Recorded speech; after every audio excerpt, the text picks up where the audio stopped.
Hey everyone, it's the DJ Dr. San Diego, and today we're talking about making your transition from mixing on turntables to a controller.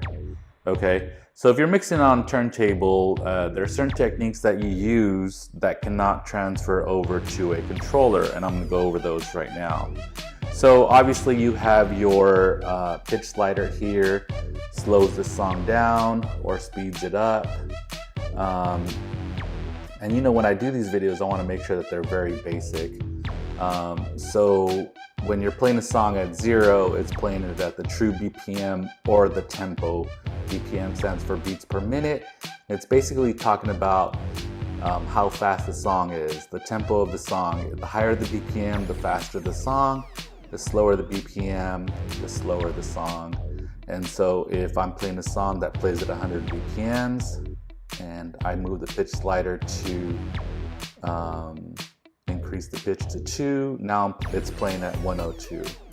So this is basic mixing 101. I want to make sure that, you know, I'm playing this record. So let's just say that I've got 2 songs and, you know, I was able to move the pitch slider back and forth, and now they're playing at the same BPM. And now I want to try and mix the song.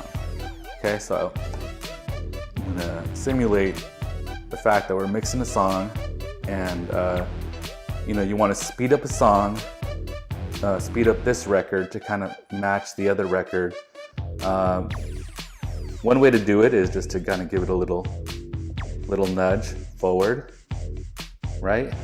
And if you're behind or you haven't quite adjusted it, as you're moving, giving it little nudges, you want to be moving the pitch slider with the other hand, moving the pitch slider up or down depending on, you know, well, if you're chasing it, so you're going to be spinning it up and with the other hand moving the pitch slider. And this is the classic, you know, DJs moving the record, skipping it a little forward, and the other hand is on the pitch slider moving, and he's got one hand or one ear cupped with the headphones, and that's that kind of pose that everyone does. That's what they're doing, is they're kind of beat matching the record, okay? So if you wanted to speed it up, that'd be one way to do it. If you wanted to slow it down, if you're using Serato, you can tap it a little bit. If you're using real vinyl, it's not gonna go well. It's gonna sound really horrible. So one of my favorite features in Serato DJ or Scratch Live is the key lock. And so now when you do move it, nudge it a little forward, you know, it doesn't sound like a chipmunk for a second. It keeps it in that key, which was, you know, an awesome feature, I thought, aside from having to not lug your records anymore. So if you wanted to also speed up a record, a lot of people turn the spindle and give it a little. I personally do not like that, because now you're messing with the internal part of the turntable and the mechanics and the motor, and I see a lot of people doing it. I mean, a lot of DJs that DJ at clubs and are using someone else's equipment, they really are just, you know, doing whatever they want without regard for the quality, for maintaining the quality of the turntable. So another way that you can slow your record down is kind of rubbing the edge of the platter or even the edge of the record, and slowing it down so it can be matched with the other one. And of course, if you're slowing it down, you're moving the pitch slider as you're slowing it down so that it can properly beat match. I mean, you know, people who mix EDM or house music have, you know, a lot more bars to work with within that mixing period. So, you know, they can take 64 bars to mix a song and take their time. All right, so those are a couple ways that you can do that. I personally don't like to touch the side of the platter because, again, you're slowing down the motor and it's not good for the turntable. So those are ways that you are able to mix on a turntable. So if you're mixing on a controller, if you're in vinyl mode here, you're not going to be able to nudge it forward, because it's going to stop. It's going to stop like if you stop the record or the song completely.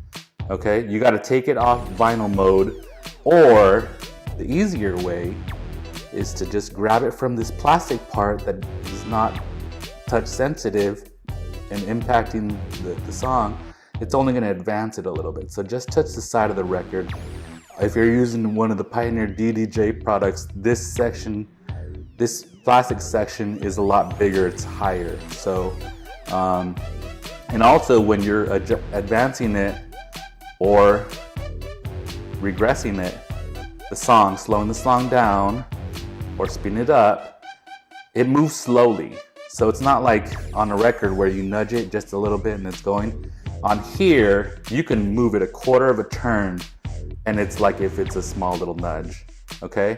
So don't be afraid to give it a turn, either backwards or forwards. The point is to get it there as quickly as possible, to beat match it as quickly as possible.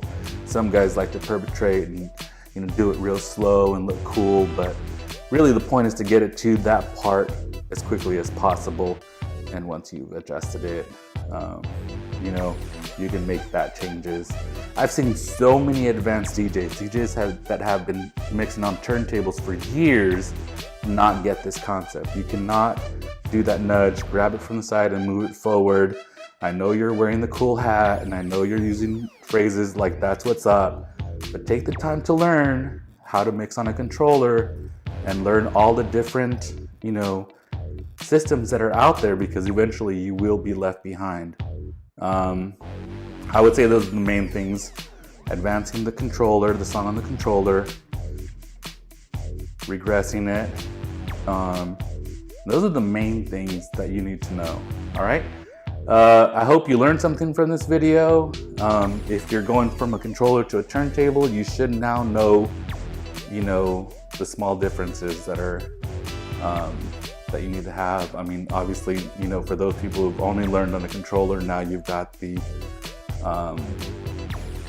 the tone arm to deal with and all that stuff. So you can watch my video on how to set that up, but this should get you there. Remember, this stuff takes time. Take the time to learn. You can't learn it in a day. The better you get at this and learn all the little details on how to mix properly and all that, the better off you're gonna be. All right, have a good day.